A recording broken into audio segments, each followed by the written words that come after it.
Joseph was just a teenager, the youngest of his brothers, favored by his father, marked by a dream.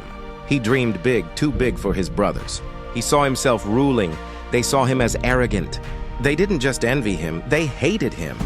One day they took his coat, threw him into a pit, and sold him to slave traders. They lied to their father. Joseph is dead, they said. But Joseph was still breathing. Still walking, still chosen.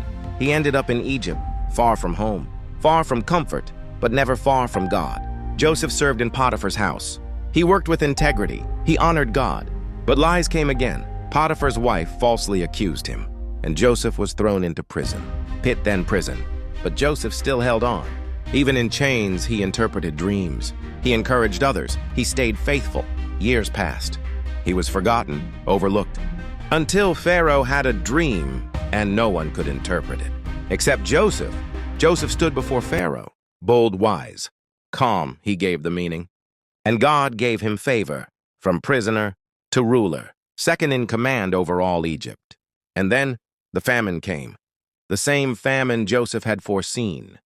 Nations came to Egypt for food, including Joseph's brothers, the ones who threw him in a pit. They didn't recognize him, but Joseph recognized them. He could have punished them, but he didn't. He wept. He forgave. He embraced. He said, "You meant it for evil, but God meant it for good." Joseph saved the very people who tried to destroy him. He became the bridge between famine and survival, between family and restoration.